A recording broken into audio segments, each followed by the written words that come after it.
Do you know what an insult that is to an African-American person? To say they are the equivalent of a transgendered person? And that you don't actually have to be of African heritage to consider yourself African-American because you feel black, you are black? Do you have any idea how sick this is? Do you have any idea what this is, really? I'm not going to get that excited over it. I know what this is. This is the communist left redefining everything in our society in front of our eyes. Now, the host then goes on to the next idiot in clip 11.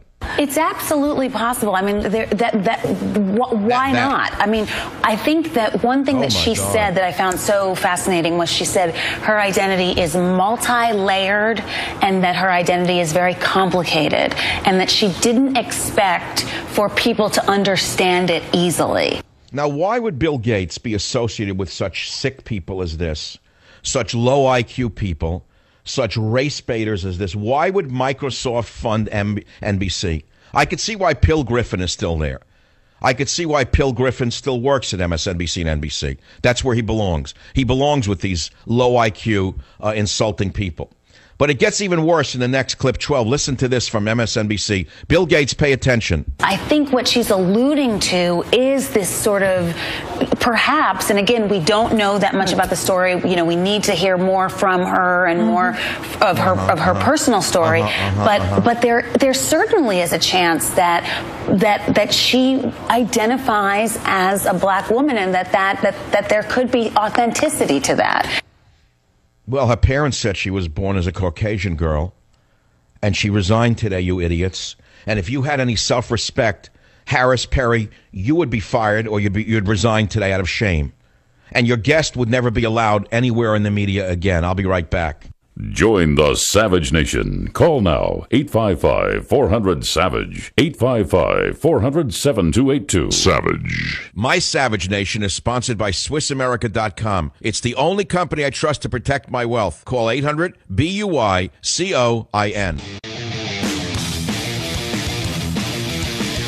All right, welcome back. We're talking about GMOs, which I allege are safe, number one, especially in terms of saving countless millions of people who are dying of blindness and starvation.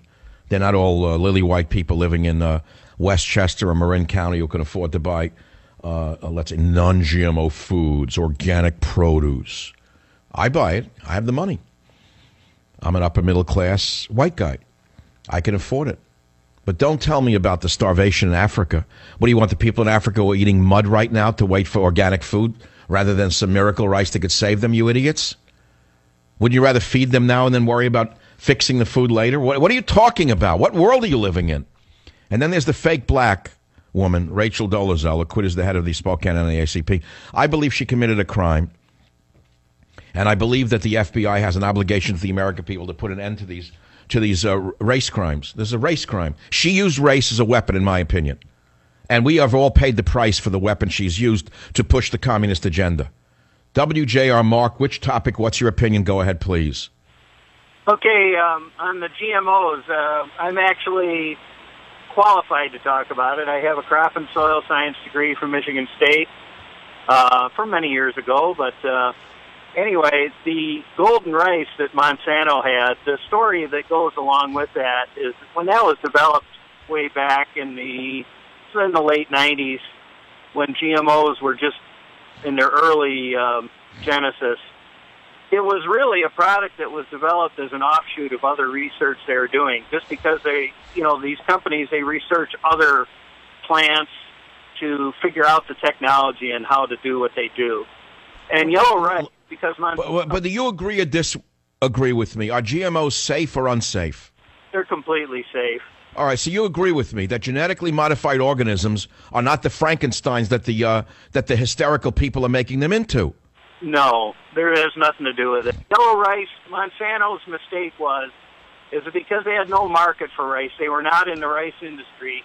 They gave those traits to companies in Southeast Asia for them to do exactly what you're saying, to help the children have a better vitamin A diet so they wouldn't endure infantile blindness.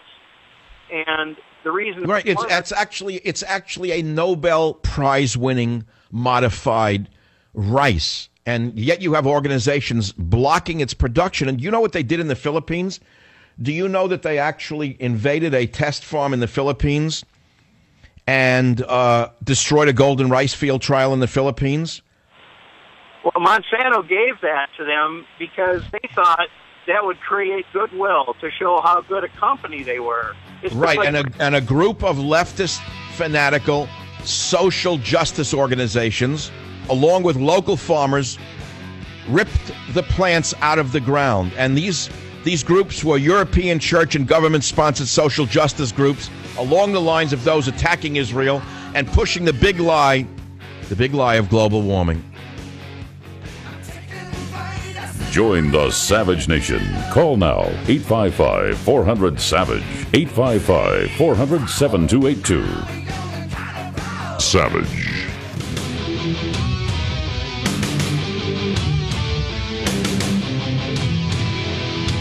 All right, welcome back. Look, I have worked in the area of nutrition and health and natural products most of my adult life. I've written books on the subject. I try to avoid chemicals where I can. But in the broader picture, when you have massive starvation on the planet, which we have, and you've got 500,000 children a year going blind because of a lack of vitamin A, you would logically say, let the golden rice, which has been developed, it's a miracle grain enhanced with vitamin A by Monsanto, let them produce it, for God's sake. So eliminate the blindness and then work on getting rid of the GMOs if it's such a bad thing. But we don't even know if they're bad. Now, what is a GMO? Well, do you like apples that don't brown when you slice them? Do you like potatoes that don't get bruises from farm to table? Well, the FDA has approved genetically modified versions of these foods that can do that. People who are on the GMO side, they logically say they help farmers grow better crops faster, more cheaper food for the world. And people on the other side, most of whom are calling me, worry about their safety. They're not sure they're unsafe, but they say, do we know whether eating them over the long run can hurt people? So the spoiled rich white people go to Whole Foods and they get what they think are better foods. They feel superior. And they eat what they think are cleaner foods and better foods. You ever take a look at the health of the people in there? They all look like they're dying from something. It looks like Lourdes Cathedral in the average Whole Foods. Everyone's convinced, non-GMO, this, no. I never saw anything like it. It looks like Lourdes Cathedral, people walking around. So, well, maybe they need it because they feel sickly. Okay, fine. Now, how do they create a GMO? Engineers, scientists take a plant. They change the plant by adding DNA from another plant, a bacteria or a virus, to it. Remember, DNA is what gives everything its special characteristics. So in this way, the original plant now has new qualities.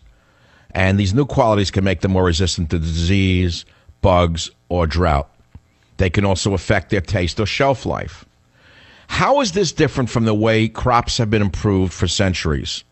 Well, as I said to you, the biggest difference is that genetic modification speeds up the process.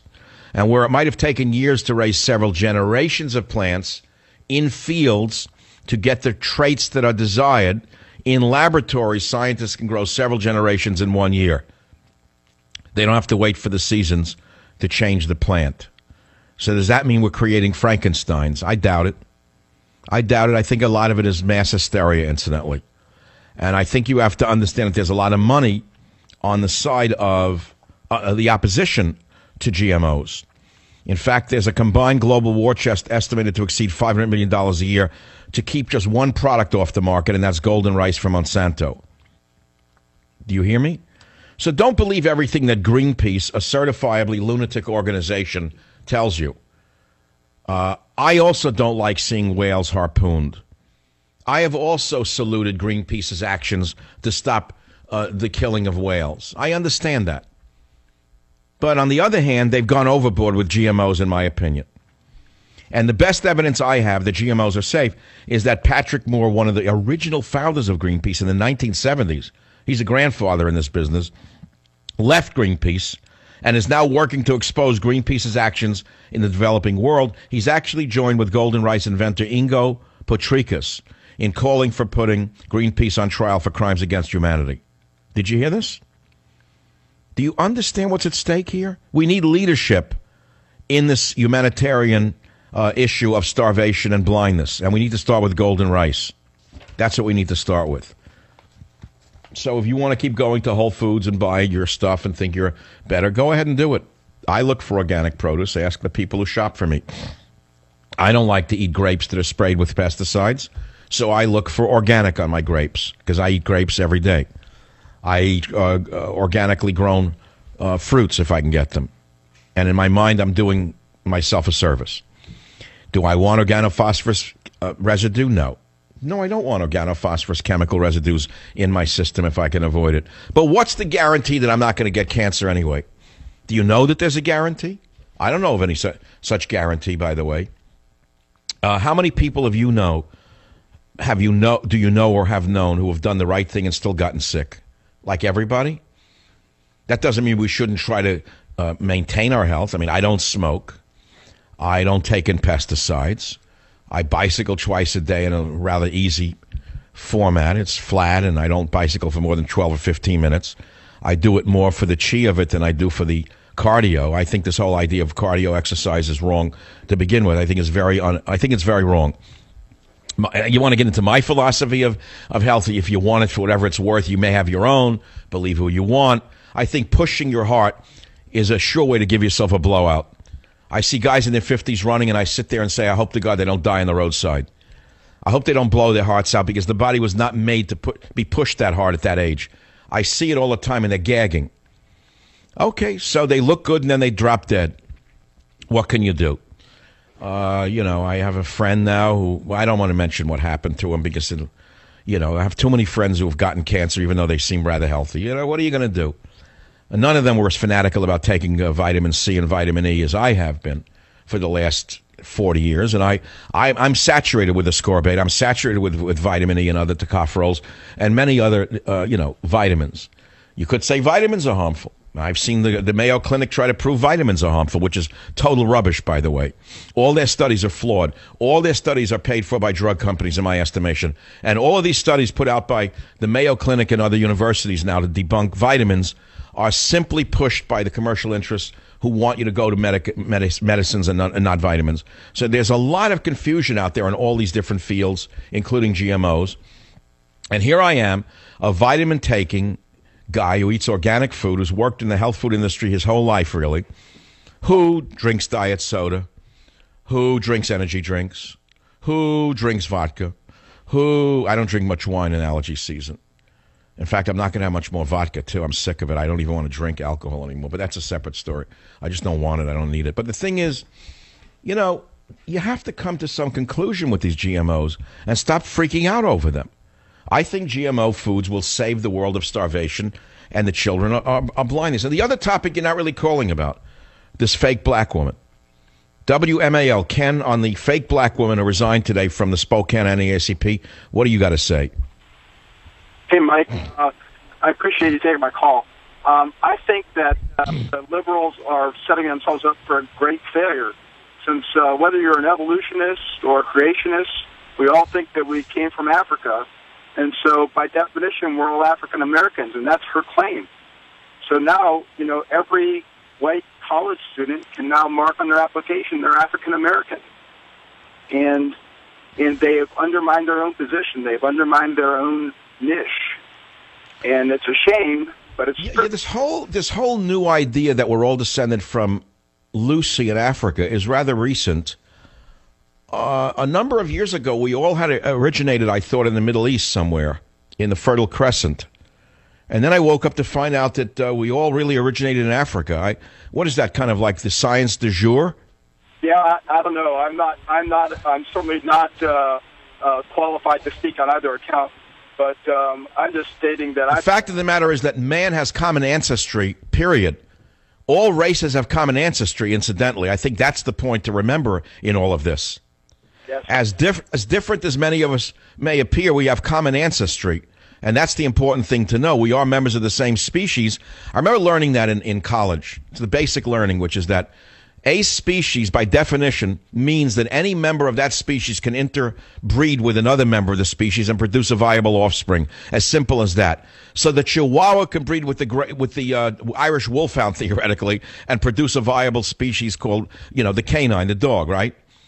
And any man can interbreed with another human theoretically, if they're both healthy and capable of breeding, and produce a viable offspring. That means